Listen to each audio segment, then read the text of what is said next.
This is a classic problem from college algebra, except they don't get to do the fun part. The fun part is finding the largest possible rectangle. Okay? All they get to do is write a function that describes the area, and then have to stop there because they don't have calculus. So I always tell people, well, it's going to get better. Take calculus, we'll get to ask the great questions. Alright, so let's read the problem. What is the largest possible rectangle that has one side on the x-axis and two corners on y equals 4 minus x squared above the x-axis? Alright, so we'll draw a picture. It's kind of nice to have a picture. And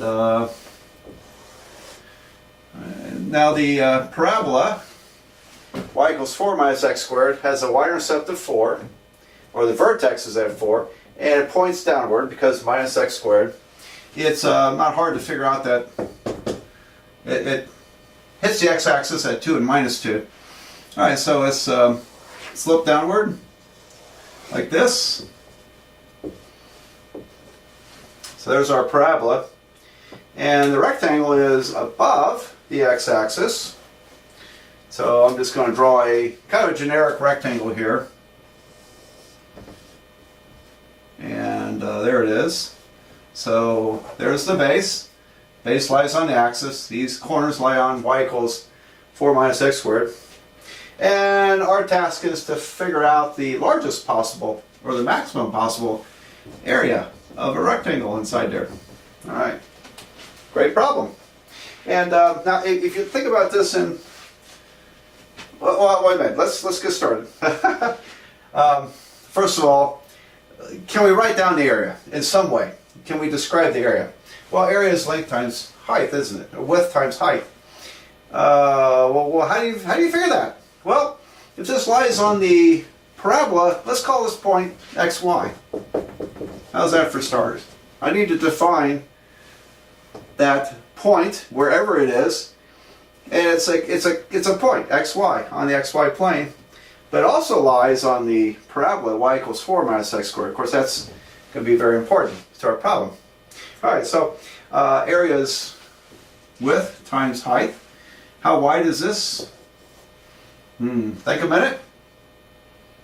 This always seems to be a harder problem than it should be. At least in college algebra it is. I think calculus people don't have so much trouble. If you go from the origin to here, you've gone how far? X units. And you go backwards x units, it makes this whole thing 2x wide. The width is 2x. What about the height? We're going from the x-axis up to y. That's y. Very simple, huh? So I can write down the area in some form. Area is 2x times y. Now we can't, we don't have the tools to optimize a function with two variables in it. And not in this course. Now in Calculus 3, we develop those tools. We look at functions which have two or more variables, input variables. And actually that technique for optimization is called Lagrange multipliers. And that's a great technique. But here we're going to be confined to one variable. So I need to figure out how to write area as a function of x, which means I have to replace y with something with x's in. What would I replace y with? Of course, because it lies on the parabola, the y's are constrained by 4 minus x squared. I occasionally use that word in these optimization problems about constraint. Constraint is a limiting or some kind of forced limiting factor. Well, the rectangle has to lie on here, so the y's have to be 4 minus x squared. And so, but that's good because the area then, as a function of x, I'll write a of x as area, is 2x times my y equal 4 minus x squared. And so there you go, there's the area. Now, in a rather rigorous sense, we are looking for the absolute maximum of this area function over what? Over the closed interval from 0 to 2. Because the only x's over here that work have to be between 0 and 2. Actually, if you hit 0, if x is 0, all you have is a line segment, which has area 0. And if x was 2, it would be here. All you would have is this line segment, its area would be 0. So the endpoints provide trivial answers.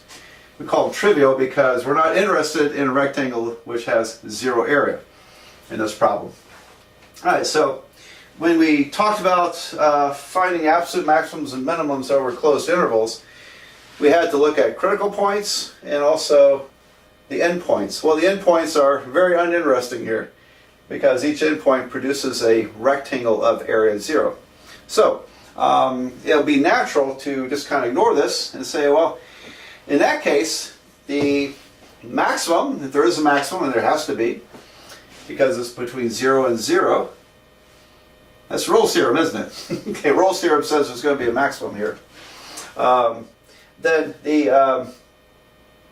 it's going to be in between, and in between it has to be a critical value. Or in other words, where the derivative equals 0. So there's my little speech on rigorously looking at this as a closed interval. In practice, it's kind of obvious what you're looking for. You don't have to worry so much about that minutia. Okay, so bottom line, I'm going to take the derivative, set equal to 0, solve for x. And that will turn out to be, particularly if I only get one answer for x, that will be the maximum size rectangle. Okay, let's go ahead and multiply this out first. This is 8x minus 2x to the third power. So I take the derivative, I get 8 minus 6x squared, and we set that equal to 0. So if I add this over, divide by 6, x squared is going to be 8/6, which reduces to 4/3.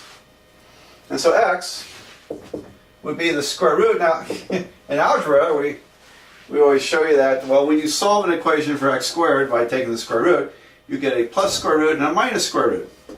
But x can't be negative because I defined my point over here in the first quadrant where x is positive. So x is just going to be the square root of 4 over 3. It's going to be 2 over the square root of 3. There you go. Alright. Now a textbook would probably rationalize the denominator and get 2 square roots of 3 over 3. That's a throwback to the old days when it would have been much easier to do this by hand without a calculator, since there were no calculators, in this form than in this form, because here you're dividing by a decimal number, here you're not dividing by a decimal number. Alright, so anyway, what should we use? We'll see. Alright, now I want to answer the question. First of all, I know what x is. 2 square roots of 3 over 3, and that's, I don't know, that's some number, 1 point, what is it anyway? 2 square roots of 3 divided by 3 is 1.155. Okay. So we'll file that away. The y value is 4 minus x squared. So if I go 4 minus x squared, that's 2 square roots of 3 over 3 squared. I get 4 minus 4 times 3 over 9. This is going to be 36 ninths minus 12 ninths. 12 ninths. Which is 24 ninths, and that reduces to, divided by 3, 8/3. 8/3. So y is 8/3. How about that? Okay, so I think we can write the answer to the question now. Alright, so let's write the answer, and then I'll run the calculator, but I like to give the exact answer forms here, not only because it's elegant, because chances are the textbook you use on problems of like these, they usually give answers in exact form. Sometimes they'll show the decimal as well. Alright, so let's see. This was y. X was 2 square roots of 3 over 3. Alright, let's write the answer. Well, here's the answer. And I had to remember to double the x value. Remember, x was 2 square roots of 3 over 3, but the width is 2 times that, so I have to multiply it by 2. 4 square roots of 3 over 3.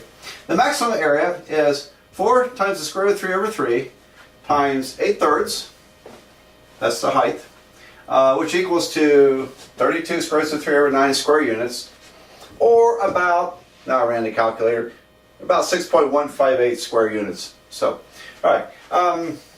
The impulse to students says, just use a calculator. Why are you bothering with all this? Well, because it's elegant, because textbooks very often give answers like this.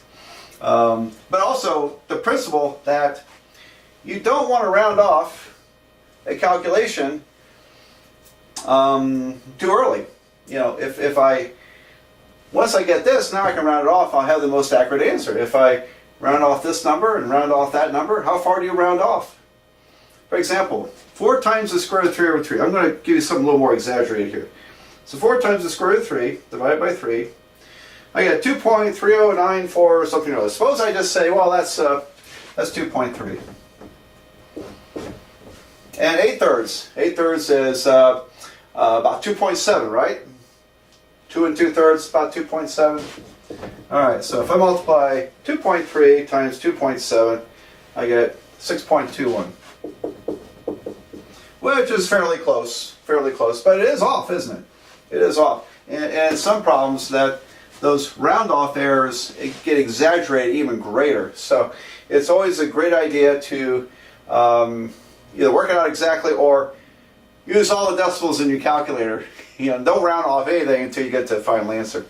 Because if you round off early, you can create errors. This one wasn't too bad, I have to admit, but sometimes those errors can really blow up on you.